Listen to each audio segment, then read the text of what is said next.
నాకు వచ్చినటువంటి ఇంటర్నల్ సమాచారం ఏంటి అంటే ఇది యొక్క చిన్నజీయర్ అనేటోడు ఒక మొత్తం 103 యొక్క పాస్టాల పేర్లు పంపించిండు మన రెండు తెలుగు రాష్ట్రాల్లో. అంటే ఇక్కడ ఆంధ్రప్రదేశ్ అదేవిధంగా తెలంగాణలో ఎవరైతే పాస్టర్స్ ఉన్నారో వాళ్ళందరి హిట్ లిస్ట్ పంపించిండంట. సో చిన్నజీయర్ స్వామి, సో వాడు స్వామి సర్వసంగ పరిత్యాగి అయిన స్వామీజీకి ఏం పని? సో మతం పేరు మీద వాళ్ళ రాజకీయం చేస్తున్నారు. గోదావరి జిల్లాలో చెందిన బ్రాహ్మణ ముండా కొడుకులు.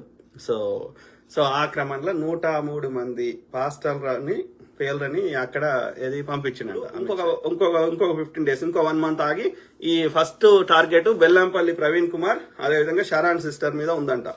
ఏది ధర్మపురి అరవింద్. తర్వాత రఘునందన్ రావు వచ్చేసి ఆయనకి ఇచ్చిన బాధ్యత ఏంటి అంటే బీజేపీ ఎంపీ పాస్టర్ శామ్యూల్ పట్టా కింగ్స్ టెంపుల్ చెందిన ఆయన లేపేయాలని ఆయనకి ఇచ్చిన బాధ్యత అంట రఘునందన్ రావుకి. బండి సంజయ్కి ఇచ్చిన బాధ్యత ఏంటి అంటే pastor Sam Kishore JCNM. So ఆయనకి బండి సంజయ్కి ఇచ్చిన బాధ్యత అంట. అర్థమైందా? సో ఆ క్రమంలో మనకు వచ్చిన సమాచారం మేరకి ఏది 103 మంది పాస్టర్లను లేపేయాలనేది ఈ చిన్నజీయర్ స్వామి అనే దరిద్రుడు అమిత్ షాకి చేరవేయడం జరిగింది. అమిత్ షా అది ఎట్లా ఎగ్జిక్యూట్ చేస్తున్నాడు అంటే ఆ పథకాన్ని ఈ బీజేపీ ఎంపీలకి దిశానిర్దేశం చేస్తుండు. ఏమని మొన్న చేశాడు కదా ప్రవీణ్ పగడాల బ్రదర్ది.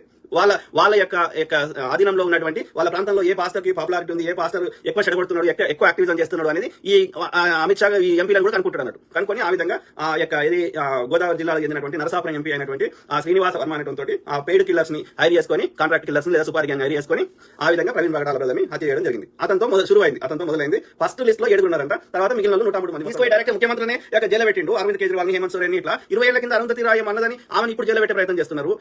బరవరావు చేసిందేం లేదు, వాస్తవాలు చెప్తున్నందుకే ఇన్ని చేసిన ఈ 103 మంది పాస్టర్లను లేపేసి వాళ్ళకి పెద్ద పని.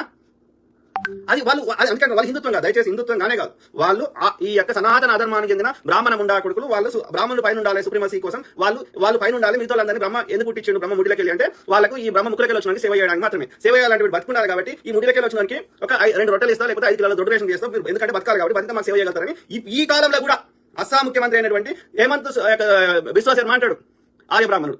విదేశం నుంచి బతకడానికి వచ్చిన విదేశీ తెల్లతో ఉన్న ఆర్య బ్రాహ్మణుడు ఈ రోజులో కూడా మాట మాట్లాడు దేశాన్ని హిందూ దేశంగా చేయాలి. అంటే చేయాలంటే ఏం చేయాలి? అయితే ఏది హిందుత్వంలో కన్వర్ట్ అయితే కండి, ముస్లిమ్స్ అయినా క్రిస్టియన్స్ అయినా ఎవరైనా హిందుత్వం కాదు సనాతన ధర్మంలో కన్వర్ట్ అయితే కండి, కాకపోతే మేము లేపేస్తాం. ఇది వాళ్ళ టార్గెట్. మళ్ళీ ఈ అన్ని రాష్ట్రాల్లో వేరే ప్రభుత్వాలను తీసేసేది ఎందుకోసం అంటే ఆ 2/3 మెజారిటీ అన్ని రాష్ట్రాల్లో అప్రూవ్ చేస్తే రాజ్యాంగాన్ని ఎత్తేసి మనవాదాన్ని అమలు చేయాలని వాళ్ళ ఆలోచనలో ఉన్నారు. సో ఆ క్రమంలో భారతదేశం హిందూ దేశం కావాలంటే అయితే కన్వర్ట్ అనగండి, లేదు అంటే చచ్చిపోండి.